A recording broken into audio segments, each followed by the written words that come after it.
कि आप उस यज्ञ का बहिष्कार करें। दुविधा में न डालो नारद, हमें अपने कर्तव्य का पालन करने दो। हमें तो बस इतना ज्ञात है कि हर कार्य शिव की इच्छा अनुसार ही होता है। पता नहीं इस बार शिव की इच्छा क्या है। दक्ष के मन में जो इतना भयंकर क्रोध भड़क रहा है, वो बता रहा है कि सदाशिव इस यज्ञ के माध्यम से कोई विशेष कार्य संपन्न कराने के इच्छुक है। वो कार्य क्या है, ये हमें भी चाहिए। नारायण नारायण। परमपिता, यदि आपको ज्ञात नहीं है तो कैलाश जाकर स्वयं भगवान शिवशंकर से पूछ लीजिए। नहीं नारद, दक्ष के पिता होने के नाते हम भी उत्तरदायी हैं। भगवान शिव के पास जाने का ये उचित अवसर नहीं है।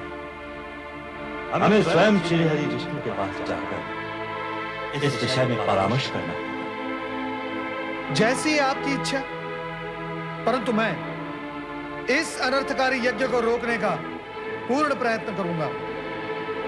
नारायण नारायण।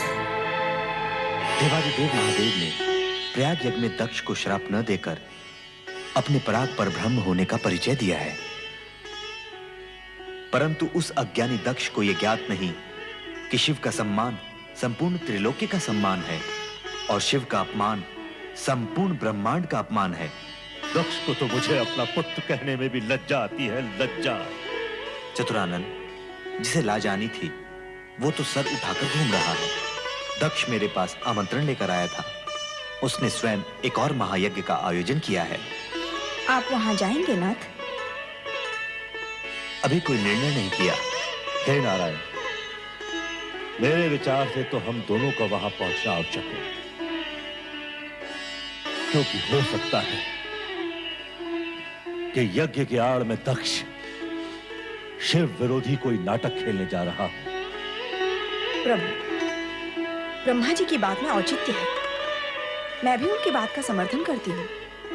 उचित है देवी, हम दक्ष यज्ञ में कनखल अवश्य जाएंगे। क्या कह रहे हैं आप? यज्ञ के लिए सबको आमंत्रण भेजा जा चुका है? हाँ महारानी वीरणी, कैलाशपति भगवान शिव, सती और शिव भक्त ऋषियों को छोड़कर शेष सबको यज्ञ में पधारने की सूचना दे दी है। अर्थात महाराज अपनी हट पर अड़े रहना चाहते हैं। उन्होंने इसके दुष्परिणामों की ओर तनिक भी ध्यान नहीं दिया है। कहाँ है महाराज? जी वो भगवान विष्णु और परमपिता ब्रह्मा को निमंत्रण देने स्वयं गए हैं। तो फिर शिव सती को बुलाने मैं कैलाश जाऊंगी। मैं ये अन्याय कदापि नहीं होने दूंगी, कदापि नहीं। ये हम क्या सुन रहे हैं महारानी? तुम हमारी इच्छा के विरुद्ध कैलाश जाओगी? हमारी पुत्री सती और जमाता शिव इस यज्ञ से वंचित रहे, ये मैं नहीं देख सकती। यदि आप निमंत्रण नहीं भेजते तो मुझे स्वयं वहां जाना होगा और मैं अवश्य जाऊंगी। महारानी, हमारी आज्ञा के उल्लंघन का परिणाम जानती हो। हमारा क्रोध तुम्हें इसी समय जलाकर भस्म कर सकता है। हमारी बेटी सती और शिव के साथ के संबंधों को भस्म करने से पहले आप मुझे भस्म कर दें। यदि आपका क्रोध शांत नहीं हो सकता तो क्या अर्थ है इस यज्ञ का? क्यों कर रहे हैं आप ये यज्ञ? हम संसार के सबसे बड़े सत्ताधारी हैं। हम जो चाहे वो कर सकते हैं। हमारे अधिकारों को चुनौती देने वाली तुम होती कौन हो? नारायण नारायण। शांत हो जाइए भ्राताध्यक्ष। आपका क्रोध जग प्रसिद्ध है, परंतु यज्ञ करने वाले को क्रोध करना शोभा नहीं देता। नारद, तुम यहाँ भी चले आए? नारायण नारायण। मैं तो बिना निमंत्रण के ही हर कहीं पहुंच जाता हूं भ्राताध्यक्ष। इसके लिए न आश्चर्य की आवश्यकता है न क्रोध की। देवर जी, देख रहे हैं ना इनका हठ। आप ही बताइए, शिव शंकर को बुलाए बिना क्या कोई यज्ञ पूर्ण हो सकता है? कदापि नहीं। शिव जी के बिना यज्ञ अधूरा ही नहीं, अनिष्टकारी भी है। भ्राताध्यक्ष, इसीलिए मैं आपको यहाँ सावधान करने के लिए आया हूँ। या तो शिवसती को निमंत्रण भेजिए या इस यज्ञ का विचार ही त्याग दीजिए। ऐसे शिव विहीन यज्ञ से किसी का कोई भला नहीं होने वाला। ये यज्ञ होगा और शिव सती के बिना होगा। ये हमारा निश्चय है और हम अपने अटल निश्चय को कदापि नहीं बदलेंगे। नारद जी की बात मान लीजिए। शिव सती को आमंत्रण भेज दीजिए स्वामी। अभी भी देर नहीं हुई है। यदि आपको शिवजी के पास कैलाश जाना स्वीकार नहीं है तो मैं चला जाऊंगा आपका भाई होने के नाते।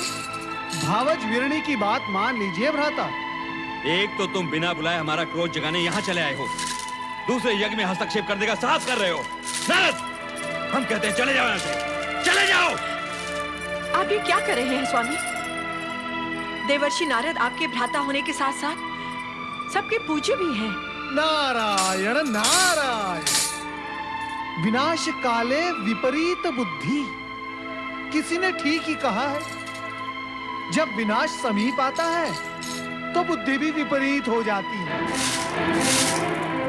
अब मैं ना आपके इस महल में आऊंगा, ना आपके उस अनिष्टकारी यज्ञ में। भावज वीरणी, अब आज्ञा दीजिए। भगवान भोलेनाथ आपका कल्याण करेंगे। नारायण नारायण।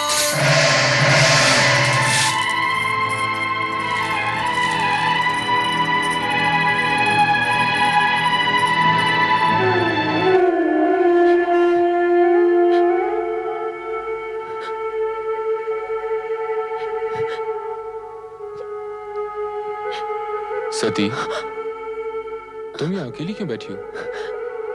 अरे, तुम्हारी आंखों में आंसू? तुम्हें किसी ने कुछ कहा? तुम्हारा स्वास्थ्य तो ठीक है ना? इतनी बड़ी बात हो गई और आपने मुझसे छिपाई, मुझसे, अपनी अर्धांगिनी से।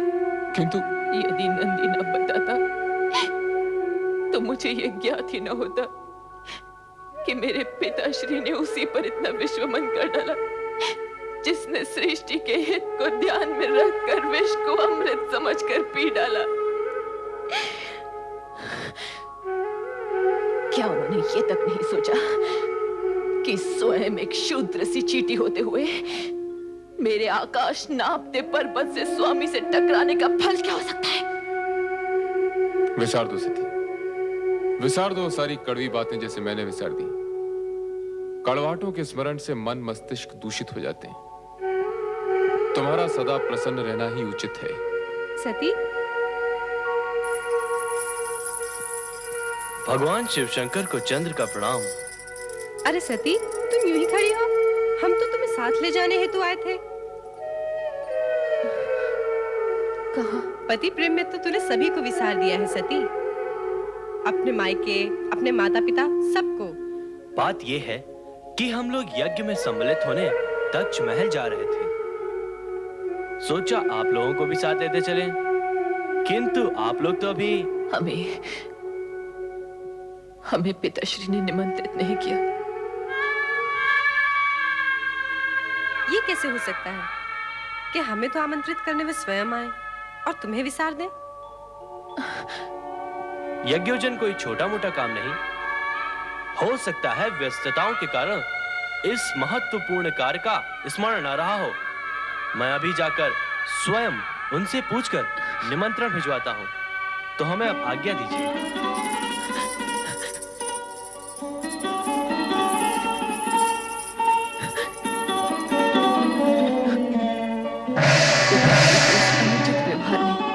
मेरे हृदय को व्यथित कर दिया है।